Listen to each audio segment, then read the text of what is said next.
กันเนาะเป็นโต๊ะสีขาวเนาะเป็นโต๊ะขาวขนนุ่มนะครับเนาะ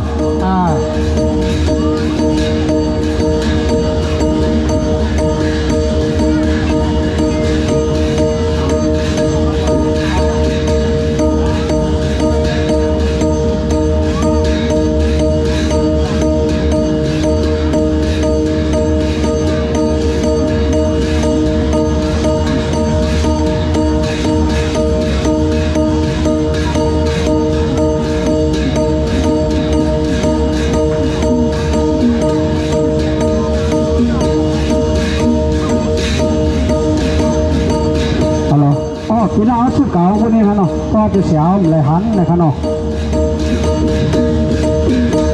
อะไรลูกโตพี่น้องน้องคนคู่หมู่ห้านะครับเนาะน้องคนคู่หมู่ห้าค่ะพี่ใจยาวว่าตัวตั้งก็หาเงี้ยอะไรครับเนาะก็พี่ใจยาวมาเลยก็พี่น้องป่าวงนะครับเนาะหาเงี้ยตัวไว้ค่ะ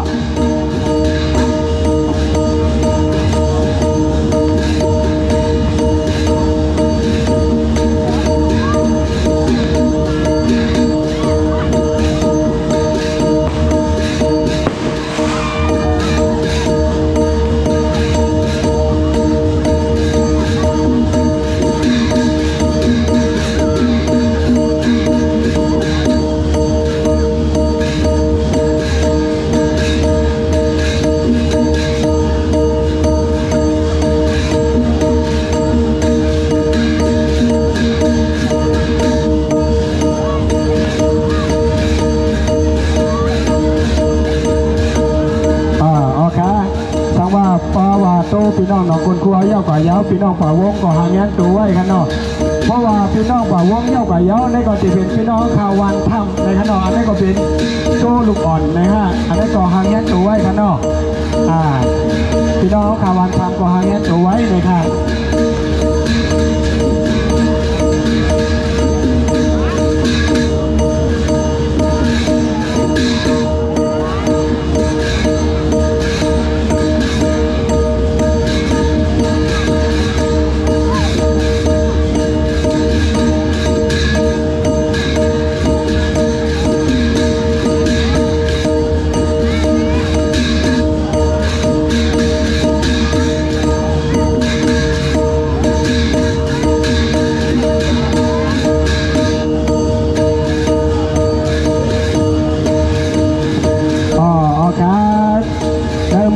วันไหนก็ไว้ใจกัน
จ้าตีค่ะแก้มหนักแก้มหนักแก้มหนักครับ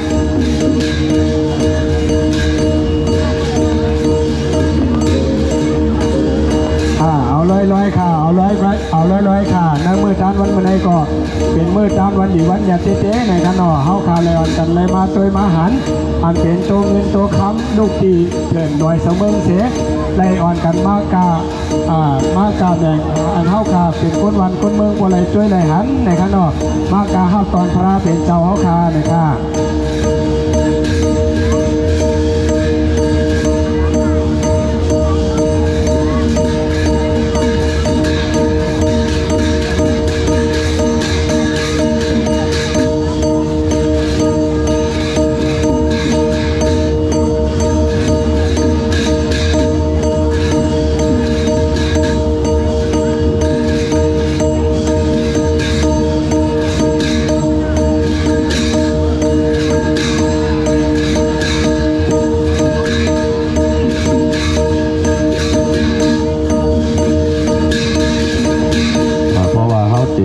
กันแต่ว่าเนาะ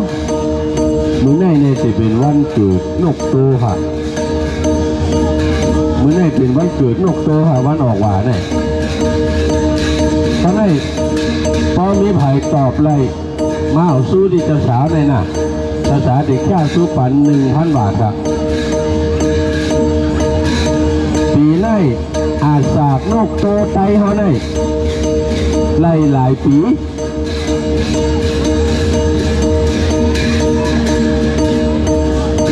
เขาไผ่ตอบเลยนะมาเอา 1,000 บาทกันหรอก็เร็วไว้นะก็แลกไว้ตาตีหักษาสิ้นทิ้งไงปีนทุ่งไตไว้อาสากนกโตปีไหน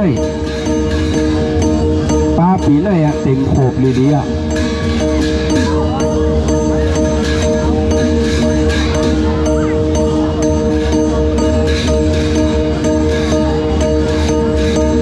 ว่าไผ่ตอบเลยว่าปีไหนอาสากนกโตเลยพาหือได้ก่อน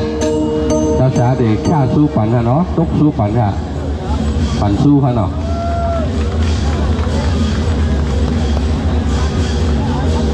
ปากกา